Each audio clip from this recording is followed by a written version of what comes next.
Good morning, everyone. We're having a potluck after this service in Fellowship Hall, so if you haven't heard about it, you can still attend.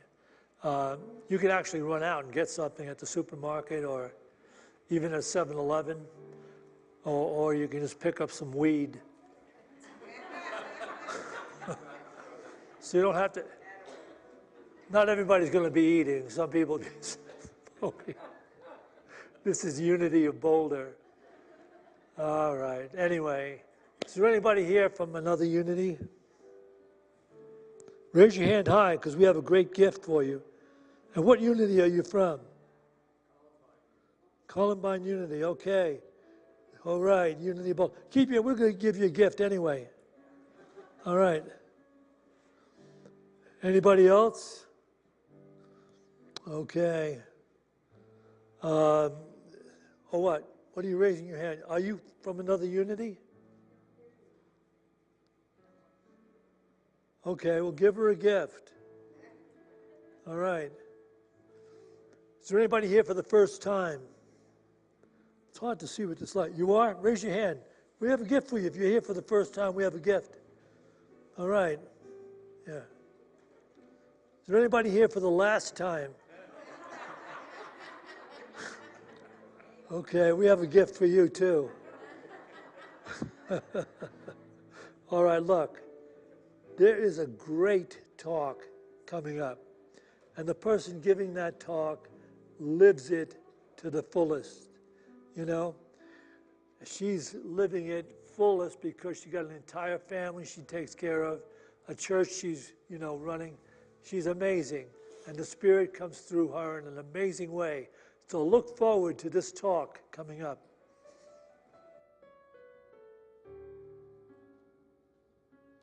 Good morning, everyone. Welcome to Unity of Boulder. Those of us who are gracing us with your presence here in-house, and those of you who are joining us online, we love spending some time every Sunday with you. It is our pleasure, and we're happy to do it every week. So, my name is Mike Shadle. I'm the administrator here of the building. I basically just take care of anything in the building that needs to be taken care of, make sure we have what we need. But I also take care of rentals. We rent out all the space in this building. So if you ever have any events, you could rent this room and this stage. You could rent Fellowship Hall. We've got small classrooms downstairs. If you have a small class or something or event you'd like to host, please just call the office, ask for Mike, and I can get you set up with a room and give you a date and get your event rolling. So I also want to let everyone know if there's any children here or of all ages, we do have children. Sorry, let me start this over. We do have Sunday school downstairs for ages all the way from K through 12. So if you're new here and would like to check out any of our youth programs, please, all you have to do is walk right down these steps and someone will greet you and take you to the appropriate group. So we've got a few things coming up here at Unity of Boulder. Starting this week, our minister is going to be speaking today, Santisha. She is going to be co-leading a women's book group with her friend Deb King. The book is called Gift of Change by Marian Williamson. You can sign, and it's going to be 5 Tuesdays from 6 to 7:30. The only Tuesday we're not meeting is going to be on February 14th because of Valentine's Day, but then it'll continue after that. You can sign up for it in the bookstore or online. We also have the book in the bookstore, so you can get both of those here. If you have any questions about it, please ask any one of us. And that starts this Tuesday. Also starting this week is Santisha's assistant, Steve Hayes. He's going to be starting a new men's ongoing book group, and that's going to start this Thursday. Hey, Steve, what time does that start? 6:30. 6:30. All you have to do is show up. You don't have to pre-register for it. And the first meeting is going to be a discussion about what book to start with. And this isn't a 6-week course or anything like that. It is an ongoing group where there's a book right now, and then once it's finished, the group will discuss what the next book is. So please come join us for that. And that will meet, once it starts, it'll meet every second and fourth Thursday of the month. This Saturday, we have a workshop coming up. That's actually, we call it a play shop. 3 times a week we have what we call as Nia Dance over here in Fellowship Hall. It's kind of an exercise/dance class in the mornings, and it's a very spiritual form of kind of free dancing. And if you've ever been interested to try it but just weren't sure if it was right for you, this Saturday from 10 a.m. to 2 p.m. we're having a new to Nia play shop. It's $25. Our expert instructor will be here. Rebecca will be teaching it. So please, and even if you've already done Nia and loved it and just want more, come do it as well. You'll still have a great time. And finally, this Saturday, also at 5:30, we're hosting a group. It's a Tantra speed dating group. This is their biggest one of the year because it's the one right before Valentine's Day. So if anyone or you know anyone who might be hoping to find that special spark right before Valentine's Day, there's a flyer for it out in the lobby where you can scan the flyer on your phone to get the information of the group. As it's not actually ours, it's kind of a joint partnership event with another group. So please check that out. It's a really neat group, and I've talked with people who've gone, and it has fantastic reviews. So now I would like to welcome, first of all, we are having a potluck following this service today, and it is Mardi Gras theme. So please bring any dishes, or even if you don't have a dish, please just come have fun with us following this service. But in light of us celebrating Mardi Gras, we decided to welcome some new special faces to our stage to play us some wonderful Zydeco music. This is Amy and this is John, and they've been playing Zydeco music around this area for over 20 years. So John, Amy, take it away.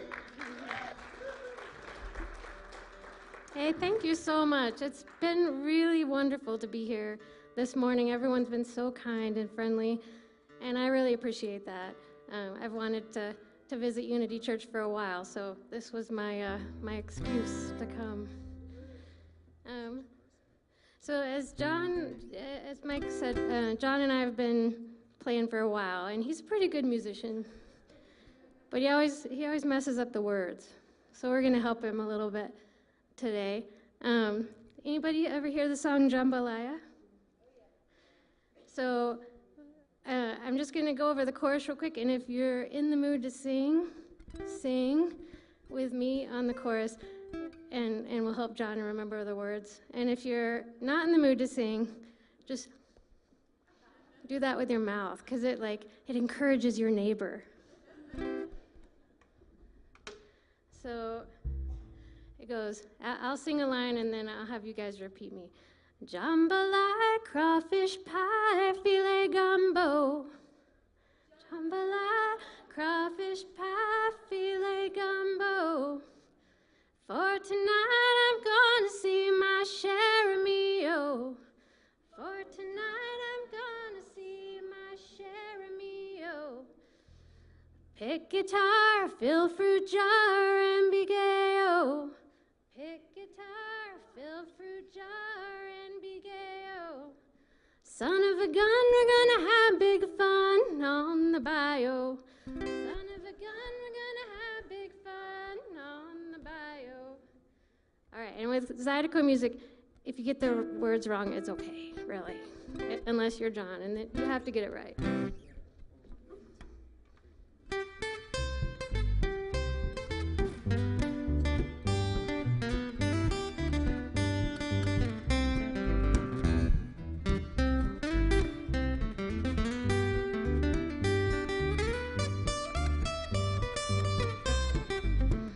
Goodbye, Joe, me gotta go, me oh my oh. Me gotta go, Paul the Hero down the bayou. I heave on the sweetest one, me oh my oh. Son of a gun, we're gonna have big fun on the bayou. Here's your part. Jambalaya, crawfish pie, filet gumbo. For tonight I'm gonna see my share of me, oh yeah, clap. Fill guitar, fill fruit jar.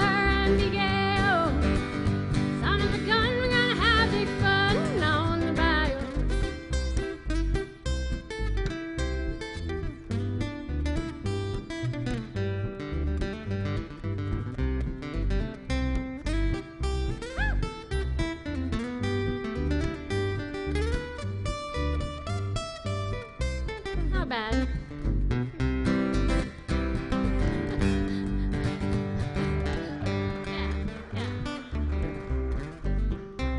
take care of the singing part.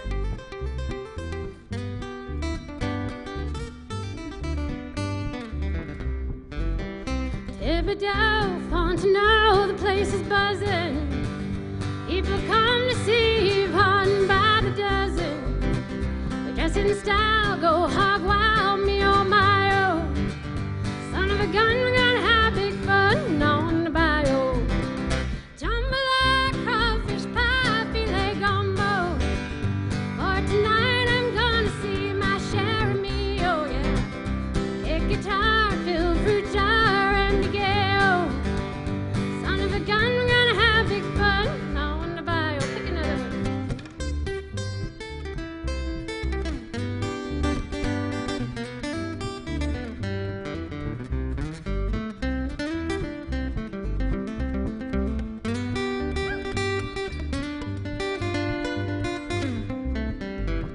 Jambalaya, crawfish pie, filet gumbo.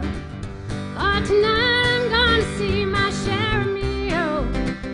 Pick guitar, fill fruit jar, miguel. Son of a gun, we're gonna have big fun on the bayou. One more time. Jambalaya, crawfish pie, filet gumbo. For tonight I'm gonna see my share of me, oh. Pick guitar, fill fruit jar, and miguel. Son of a gun, we're gonna have big fun on the bayou. Well, son of a gun, we're gonna have big fun on the bayou.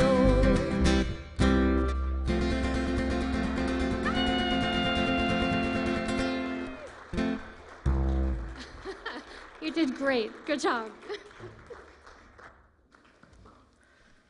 All right, well now, that was rousing and beautiful. Thank you so much. Love that music, it's gorgeous. So now we're gonna enter a call for prayer. This is the time in the service where we invite you at this time to take a prayer sheet out of the front of the pew in front of you and write a note of any person that you'd like to be prayed over at this time. And it can be for yourself, it can be for a family member, it can be for an animal. And then Steve is going to come down and pass them all to this middle aisle, and he will pick them up. And they will go back to our main prayer box, and then they will be prayed over for a month every Wednesday, and every night actually with our prayer group. And then it's sent off to Unity Village, and it's prayed over at Silent Unity for another 2 months. So know that this is a prayerful work, and prayer is powerful, and we're going to bring prayer into the lives of the people that need it at this time. So not only are we being blessed here today, right now, but we're blessing others as well. Okay, and so we're going to ask you to sing with us and sing into this room. We're calling all spirits and our spirit guides and angels and love into this room, and knowing that this is a holy presence and that we hold the space. We are all the channels of this greater creator of this love. Surely the presence of God is in this place, in every tree, every flower, and child's face. And I know all God's creations deserve this sacred place. Surely the presence of God is in this place. Now join us and sing with us. Surely the presence of God is in this place, in every tree, every flower, and child's face. And I know all God's creations deserve this sacred space. Surely the presence of God is in this place. Now we're replacing God with love, because that's what we actually know it is. Surely the presence of love is in this place, in every tree, every flower, and child's face.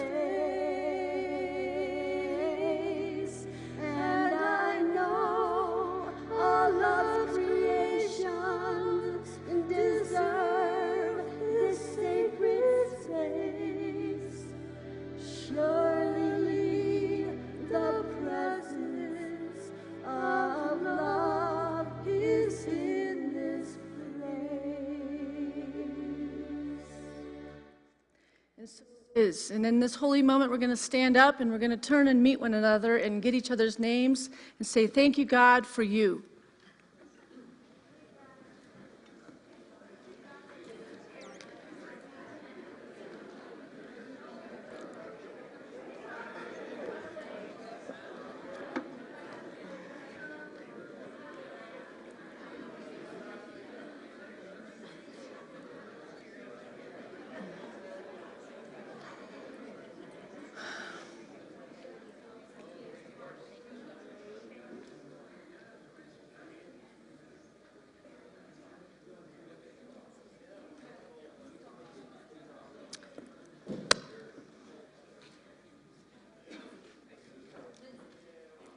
And pat yourselves on the back and say, thank you, God, for me.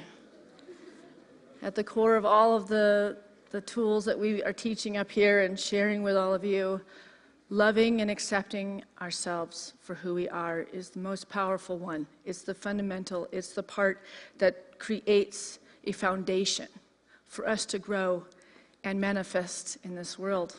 And today's manifestation is calling for you. Today's manifestation is calling for you. And I used a little invisible friend for the idea of who's to say that when we see children with invisible friends, that they aren't actually children that have crossed over. And they're speaking to something that's in invisibility. Because that's what the law of attraction is about, is bringing into visibility the invisible. And we have to believe that this is possible for us to change things in our lives.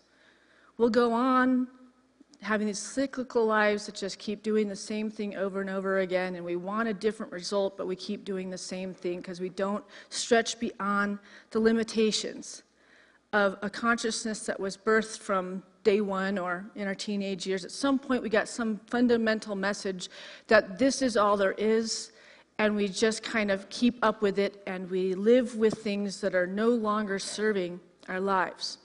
And for many of us that made it through the pandemic and had a lot of internal time to reflect and look at our lives and really recognize what is really serving us and what really isn't, we're now at the point where that awakened state is here.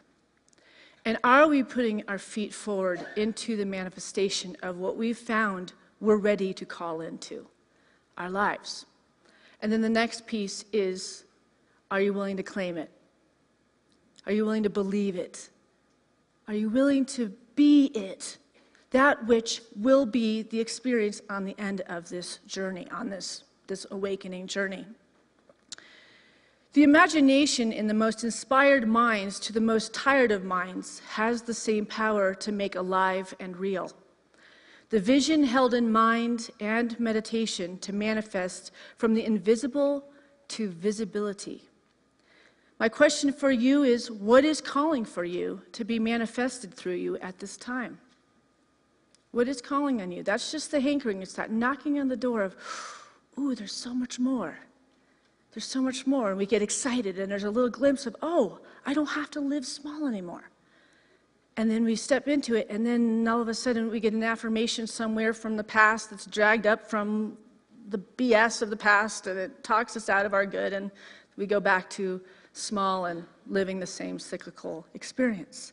So what is calling for you to be manifested through you at this time? Travel? Is it physical healing, spiritual healing? Is it love? Is it attracting a lover or falling in love in the relationships you're already in?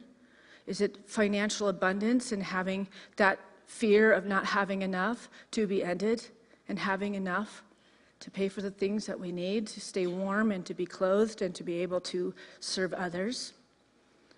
All of the above is calling for you if you can see it in your mind's eye and believe it's possible. You can claim it and make it manifest in your life. See, bringing the invisible to visibility, the best way for us to start stepping into that reality is looking back on our life when that has actually happened. Right? We've all had those miraculous moments where we think, oh, well, that was quite the coincidence, how everything just kind of fell into place, and something finally, you said it, you decreed that you needed it, and somehow it came about in your life. And we look back at it and we think, oh, that was a really special time. That was a really good phase. Things were going well for me at that time. But when we get stuck, when things feel like they're falling away and you don't know how to fill in the voids that are appearing, we get into fear. And we start to speak to the ills of the things that speak us out of the power that Christ promised is within each and every one of us, because we are an example as the child of God, just as he was. He's not separate from us. He showed us that we can work the same miracles as he did. So when we take ourselves out of the separation from that kind of power, that kind of love, that kind of motivation to do the meditation, to get up on a mountain and look from a bigger source of energy, from the ego point of view at your life, get out of the little small life where you're looking up at your life, but look down on it from a bigger vantage point and witness what is being called to be manifested at this time. It's very exciting. It's very exciting if you can get that voice that talks us out of it, that monkey chatter, there's so many words for it. That is really the biggest tool, that's the biggest thing you need to work on, is quieting that voice. That's the only thing that's keeping you from what you want and living the Groundhog's Day, same thing every day. What you want means we have to quiet the mind, the voice that says you can't do things, and believing in this greater something, this greater love we call God, Source, Spirit. It's invisible, but it's tactical. And you can smell it, and you can taste it, and you can feel it. The more you educate yourself on this energy that is always moving in and through everything that you are.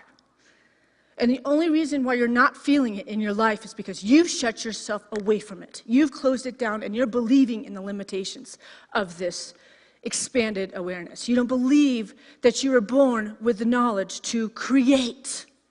We're all creative co-creators with this wonderful it. And you fill in the word. I don't need to use the word God. You use creator. You use spirit. Use the word that makes you feel enveloped and supported and driven and guided directly as a perfect child of God. You see, it's about mindfulness. It's about quieting the mind. It's learning how to meditate and actually just turning off that voice. Seeing the master of life entering you. That can be Mother Earth, that can be Father Sky, that can be any vision. It can be Buddha, it can be all of the seers that have preceded us to show us that we are one with this divine energy. And sitting in the vibration of this light, this healing, enduring energy. Moving in and through. And lots of us, we want to watch guided meditations on YouTube, and we want to listen to music. Music's great. It's really good to kind of be able to play along with the notes and move with that. But can you get the mind quiet? That's the goal. The mind quiet. And just seeing yourself growing and growing and growing, your aura growing in light. In light till it's preceding you 6 feet ahead of you. So as you are going through life, you are blessing everything in your path. Every little insect, every little animal, your dogs, your spouse, your children, your co-workers, your everyone.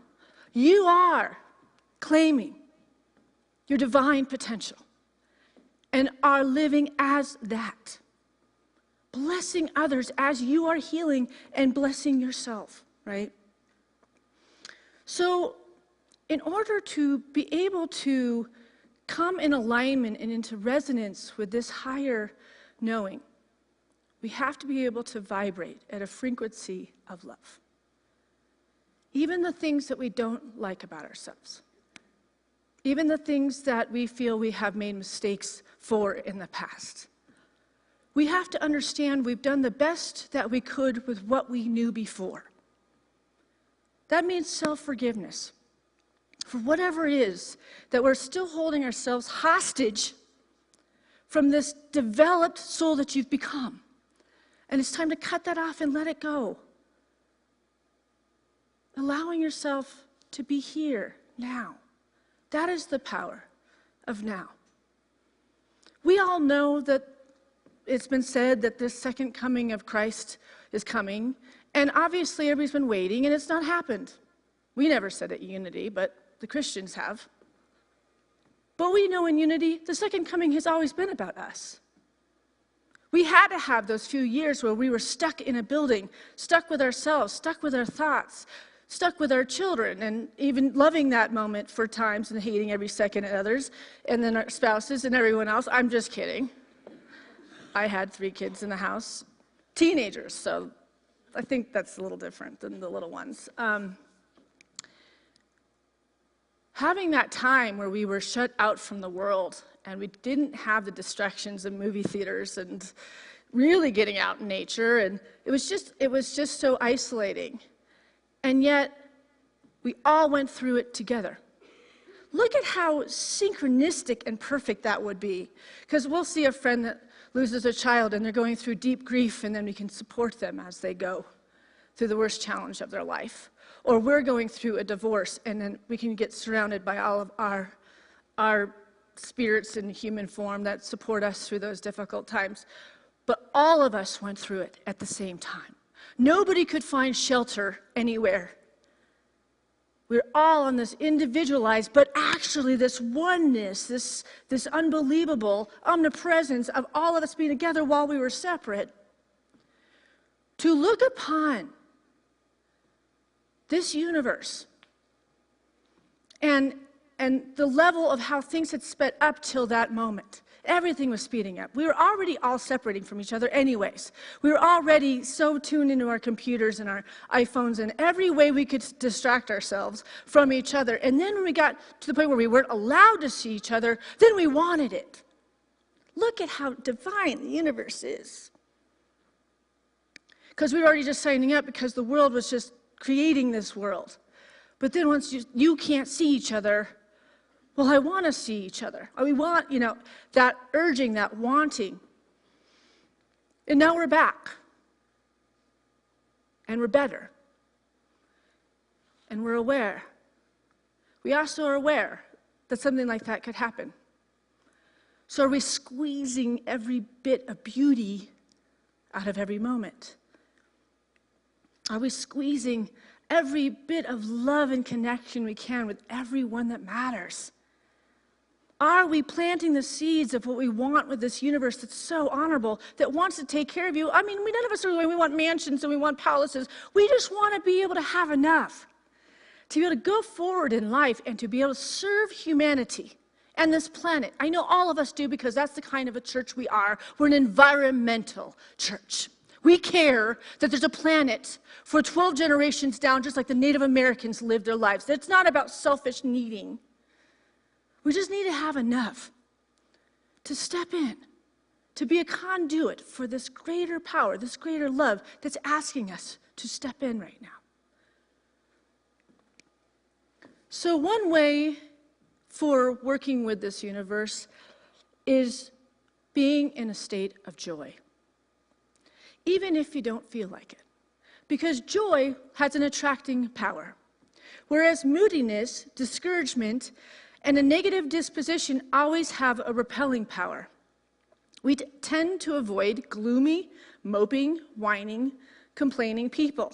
Though they are instinctively drawn to beautiful, pleasant people, joy and beauty are magnets for health, wealth, and happiness. This is all from the Prosperity Secrets of the Ages book.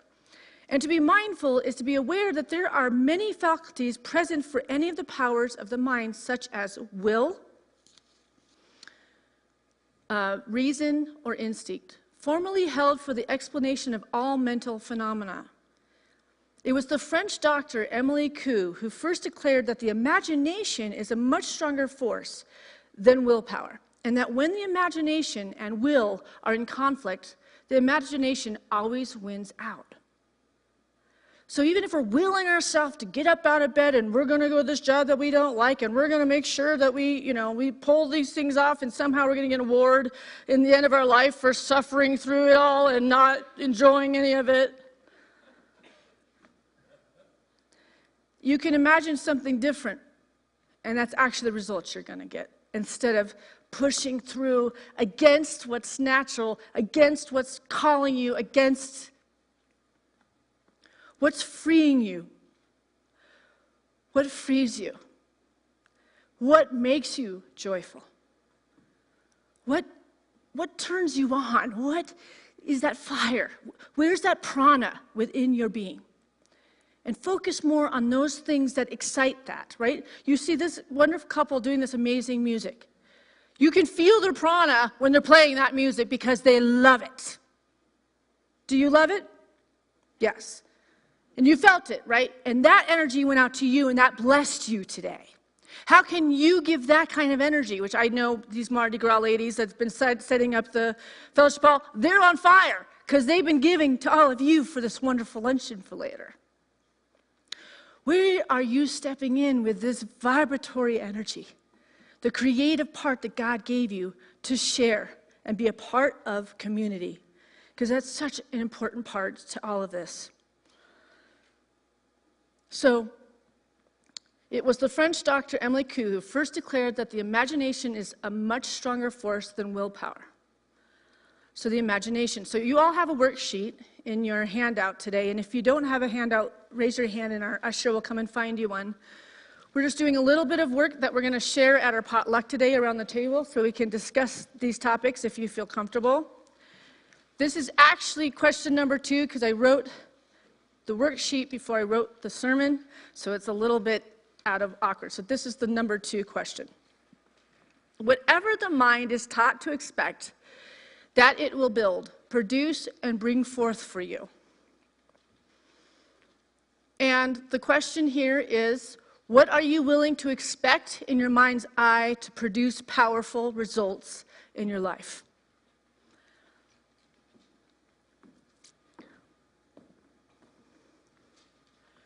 What are you willing to expect in your mind's eye to produce powerful results in your life? We are going to share this with our community today while we eat a wonderful lunch. And that's what community is all about. Talking about the real stuff instead of talking about all the things that are not serving us in our lives. Let's try that. Have you noticed how we lead with the pain body? Like, oh, well, my teenager's doing this, or, Let's lead with the 1 foot forward. What are you going to plant in your mind's eye where you can expect for something wonderful to happen, to produce powerful results? Dr. Joe Dispenza says, each time you make a new choice that is in alignment with your future, you are priming your brain to install the neurological hardware to actually think, act, and feel like the person you want to be in your future. Each time you make a new choice that is in alignment with your future, you're priming your brain to install the neurological hardware to actually think, act, and feel like the person you want to be in your future. Oh my goodness. Look at all that power you have. Or you could be like, gosh, that's a lot to do. I don't know if I can hold myself to that. Right? When you love yourself, and you accept yourself for all that you are, regardless if you know that you're perfect or not, you are.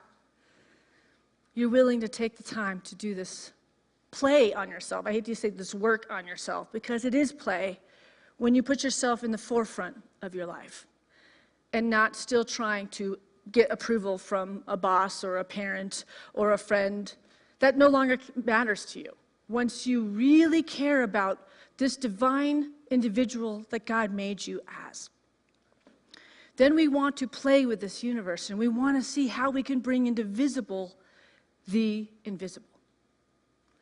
I've been in each week, I watch different things online, and some of my favorite stuff I've shared with you is like ghost shows and life after death. But this week, my obsession has been watching all these shows, like they're YouTubes of children that remember their past lives.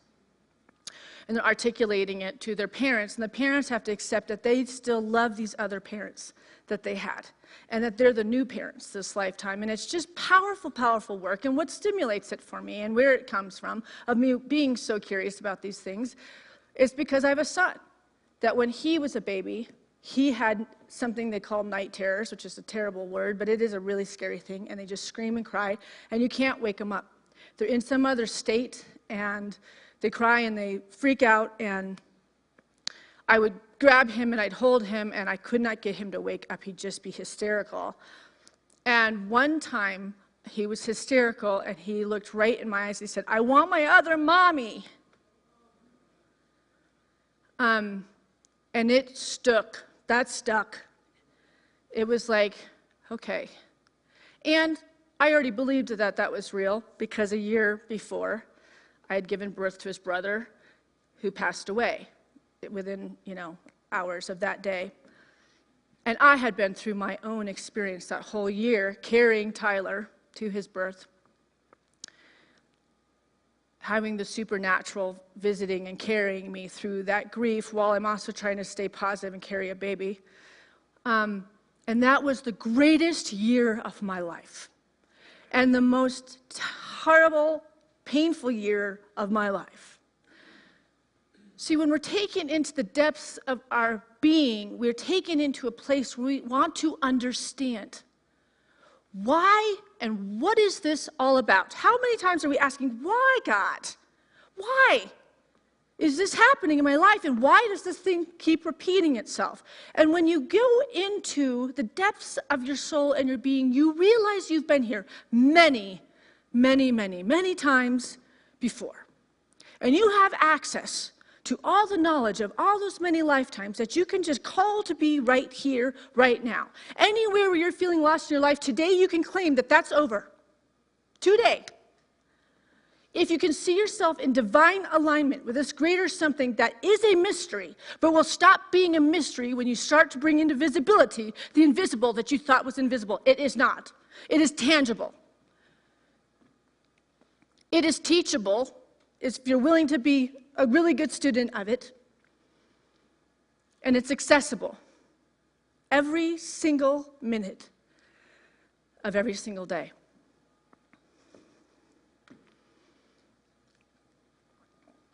In the Prosperity book by Charles Fillmore, who's our co-founder of Unity, he writes, "A stonecutter sees a block of marble as so many hours' work, while Michelangelo sees it as an angel that is his great privilege to bring forth.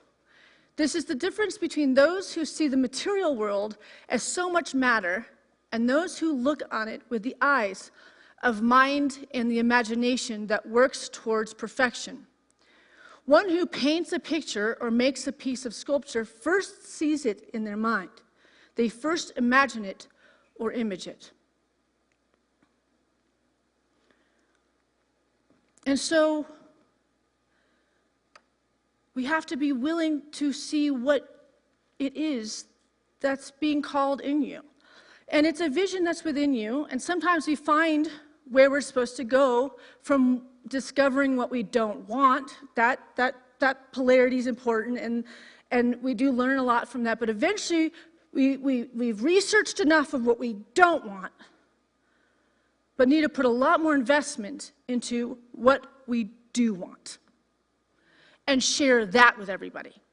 Because we tend to share what we do not want with others and are afraid to share what we are stoked about creating in our life. And we're planting a seed. You know why? Because if you're around people that are not of high consciousness, they're going to speak to the fears that already live in you. Because that's in you. That's in your subconscious mind. They will speak you out of your power. So when you're planting a seed and you're ready to step in to the life that is calling you, sit with my prayer partners after this service and share that with them. They will mirror this wholeness, this homeostasis, this beauty back into you. Speak with the people that believe in the power that lives within you, and be that power for other people when they share their dreams with you. And if you have something negative to say to somebody that's dreaming, shut up. That's all. Like, honestly, sharing the bad news about something. You know, like, we tend to just share because there's a gossipy thing that was really interesting and something was awful that happened, and we're like, this would be really good conversational piece, but you don't realize that vibrationally, this person's living really in a high vibration. And it just takes sharing, like, a death of somebody or someone did something awful, and the vibration is just lower because we want to share the discord of this world instead of the power and the beauty. This is where we get over the monkey chatter that's talking us out of our good, and we stop sharing negative things with others and stop sharing our negativity on ourselves. Because it just lowers our vibration. We want to be healed, and we want to heal each other. In Genesis 13:14 through 15, it says in the Bible, "Lift up now thine eyes, and look from the place where thou art, northward and southward, eastward and westward. For all the land which thou seest, to thee will I give it." It doesn't say that one of those directions isn't going to give you something. Anything you can imagine, anything you can image in your mind's eye. To thee, I will give it to you. So why are we settling?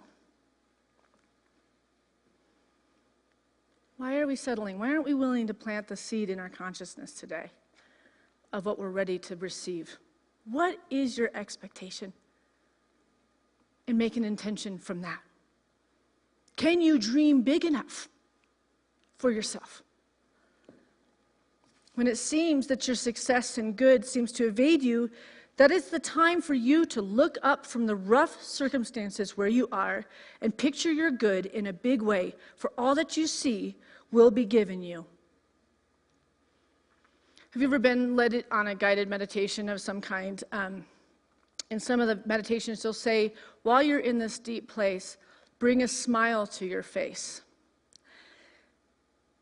To actually bring a smile to your face is just like doing a visualization or imagination about something good coming. Just smiling tells the brain there's things to be happy about. So forcing yourself to smile sometimes when you don't feel like smiling. Right? You'll notice very soon after that, all of a sudden you're laughing, and all of a sudden there's joy, and there's like, because you told your brain there's something to be alive for, and it's good still. We have to operate from a place that keeps us in alignment with this greater power. And if we're feeling pinched off, and we're not feeling connected, go into a river, go soak your feet, go get to the ocean, go get on nature, even though it's freezing outside, lay on the earth, do some earthing, get that earth in your body, let Mother Earth just hug you and caress you and love you, because all of this is alive. Energy is everywhere, and all of it is alive and wants us to bring us back to this majesty. There's so much more. There's so much more. Okay, this is question 3 on your little handout. We have been conditioned into believing that we need a reason for joy, a motivation to feel gratitude, grounds to be in a state of love. Dr. Joe Dispenza shares this, and this is the question. Where can you find more joy and gratitude in your life right now to form more resonance with your dreams for yourself?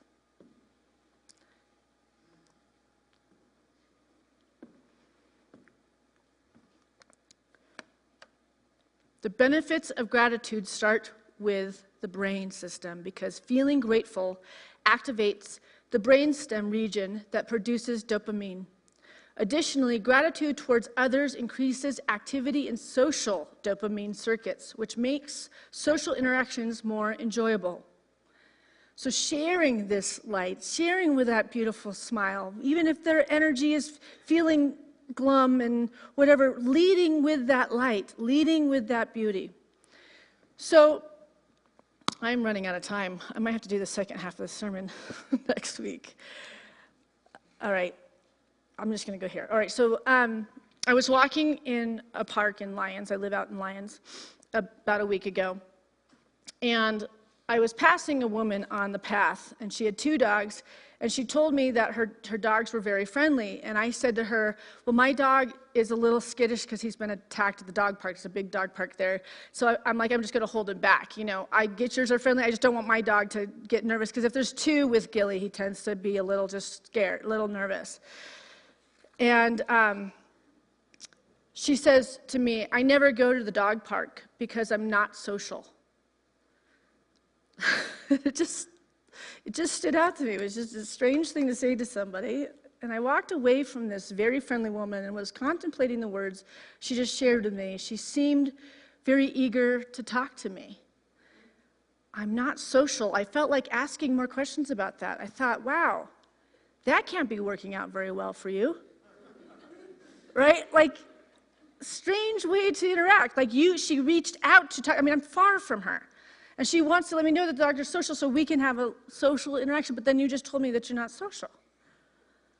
But then I realized I just shared a pain body about my dog, that he's skittish around other dogs because he's been attacked by a dog. So I actually did the same thing. I wasn't speaking to the power that my dog can be overcoming this mental apparition that happened from an attack. We both were like, hey, we're screwed up and we're going to see, you know, it was just like, and I just got a giggle. It was like, I teach this, I live this, I counsel people with this, but even I still fall in this rut of, I met her, we're meeting each other in the lower nature instead of, I should have said, well, I'll go with you to the dog park, because the dog park is up there and I'm willing, like we could face this. But it was just an interesting contemplative place, because she wants to be social, or she wouldn't have talked to me, because I'm a perfectly good stranger and I was far away, but she wanted to talk to me. So the truth is she wants to be social, she just doesn't go into social circumstances because she's shy. So she needs a friend, right? This is what community is about. So I share that to talk about the pain body and how we lead from some of the difficult experiences of our life, because somehow it's easier to talk about our victimhood or our hardships. I know this is a really light example, but we tend to lead feet forward with some sort of break in us to share with others to somehow make them feel comfortable. It's actually a social thing. We do it so we make them feel comfortable so we don't look stuck up and happy. Right? Like, you know, when somebody smiles too much, you're like, dude, I don't trust you. There's nobody that's that happy.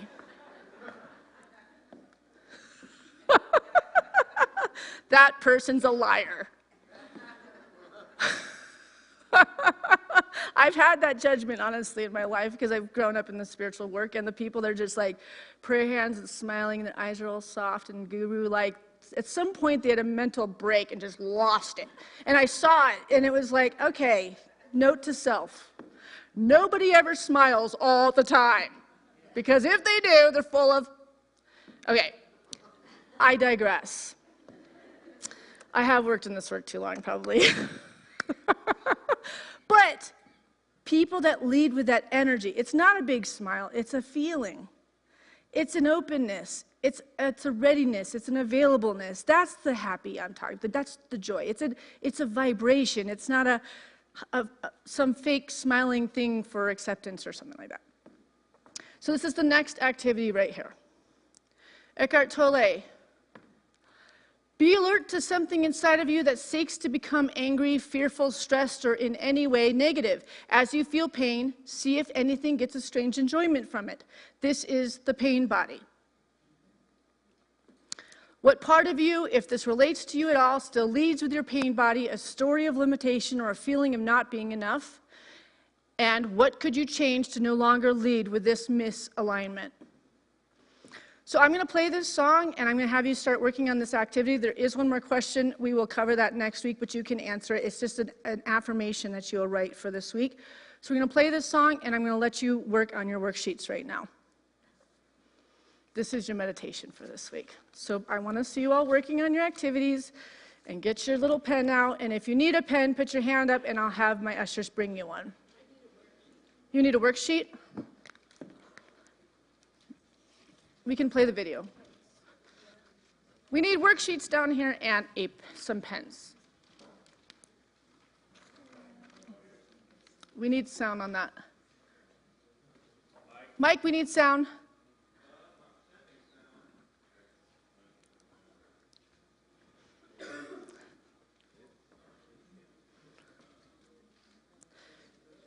Did you get one, Zulita?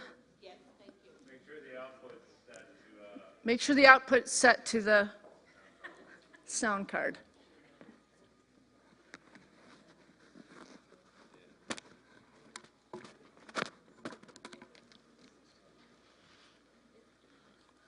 And hopefully you guys will stay for the potluck and we can all discuss this deep material.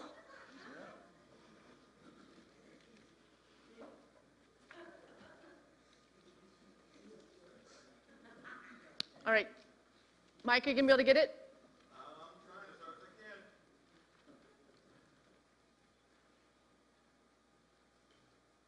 I can. All right. Josh, just play something else.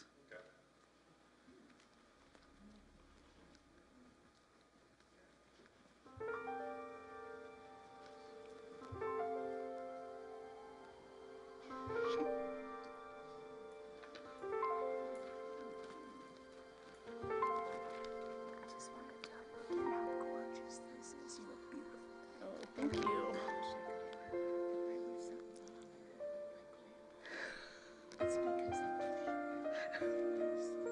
I'm always wearing heels though.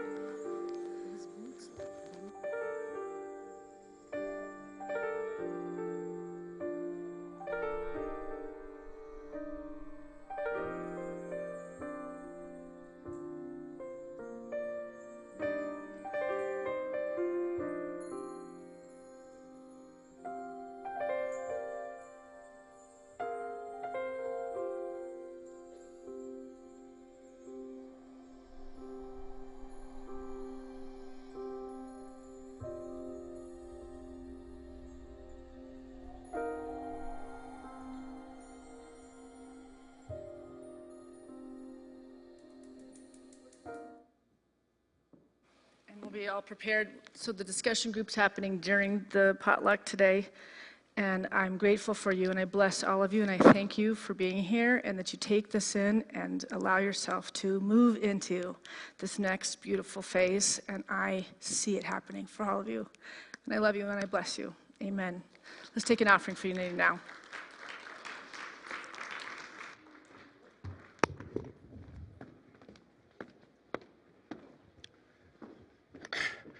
I'm so grateful that we have unity to show us how to, increase that flow of unconditional love in our life.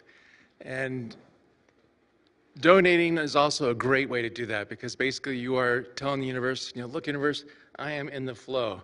And the universe will say amen and, contribute to that unconditional flow. So let's go ahead and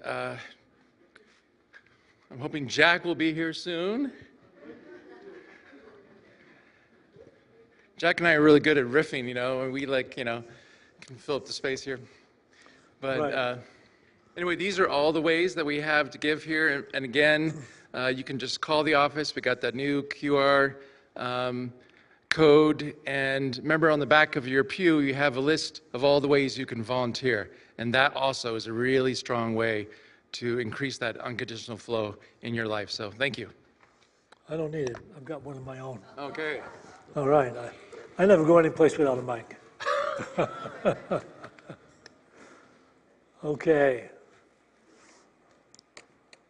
So we have received some beautiful insight about living effectively and beautifully. I mean, what more could you ask? We are given these tools to apply in our lives to make our lives work beautifully. So the one thing we can do for everyone, as well as ourselves, is to put it into practice. So with that in mind, now we're also going to bring to mind that gift, that financial gift we'd like to make to Unity of Boulder, so that we can continue to put this truth out into the world. And so let us bless this offering with this prayer. Divine love, through me, blesses and multiplies all that I have, all that I give, and all that I receive, because I give. And so it is. Amen. And we have our guest entertainers sharing their music with us once again.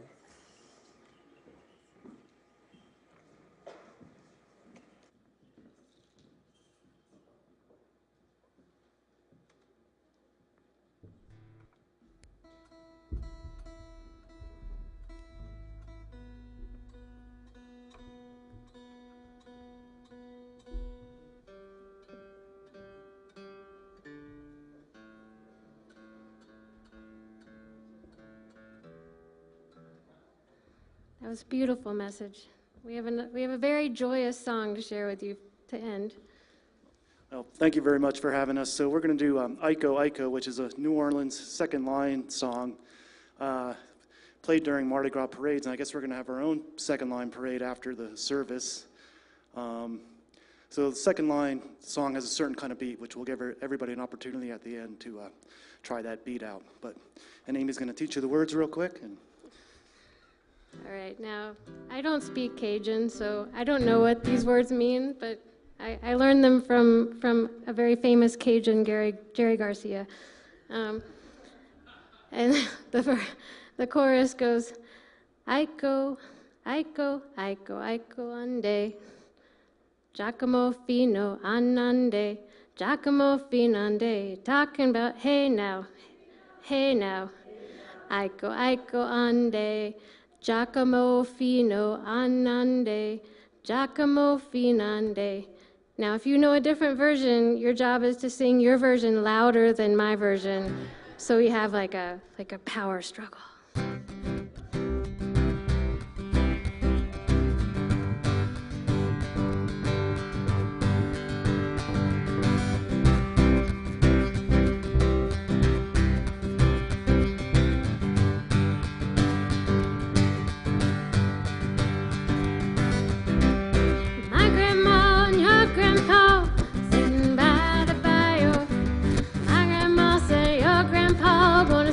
Flag on fire, talking about hey now, Iko, Iko ande, Giacomo fino anande, Giacomo finande, talking about hey now, Iko, Iko ande, Giacomo fino anande, Giacomo finande.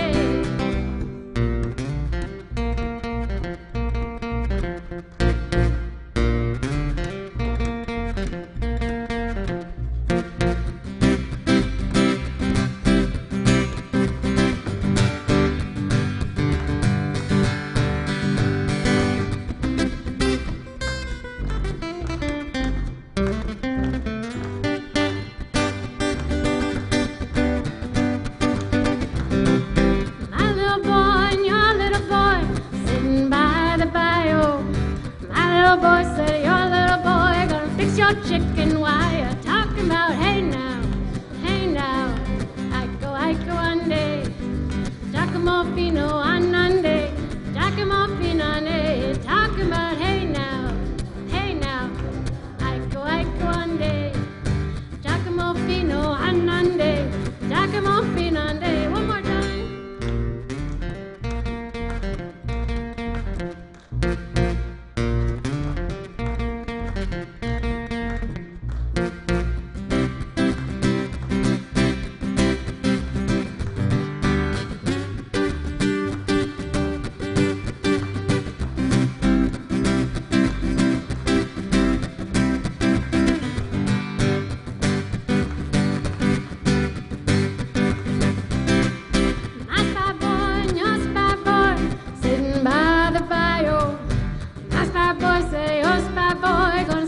Flag on fire, talking about hey now, Iko, Iko ande, Giacomo fino anande, Giacomo finande, talking about hey now, Iko, Iko ande, Giacomo fino anande, Giacomo finande, talking about hey now, Iko, Iko ande, Giacomo fino anande, Giacomo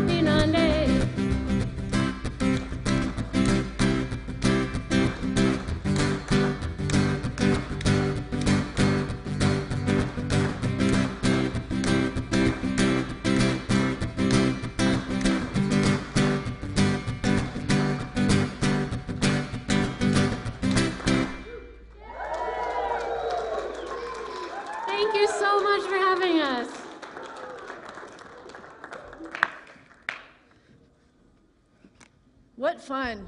We want you to come back a lot. We like you a lot. That was wonderful. Thank you so much. Appreciate you. We're going to sing I Release and I Let Go, and then we're going to invite the kids up here, and we're going to... Huh? Okay.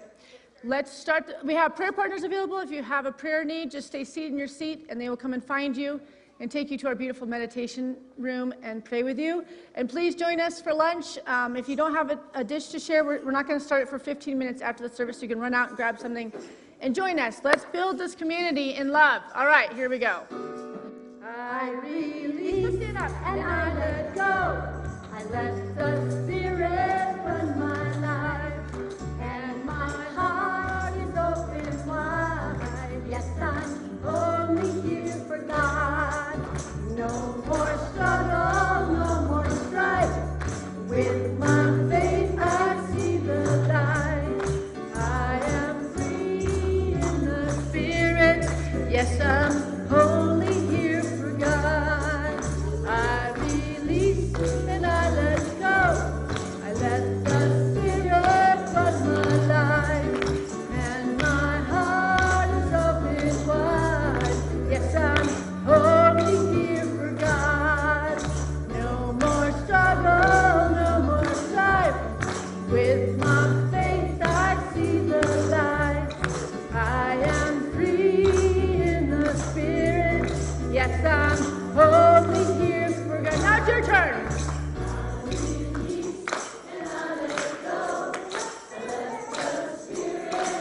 You sound awesome. Yes, I'm only here for God.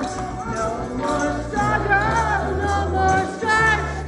With my faith I see the light. I am free in the Spirit. Yes, I'm only here for God. Yes, I'm only here for God. Yes, I'm only here for God. Woo! When the saints come marching in.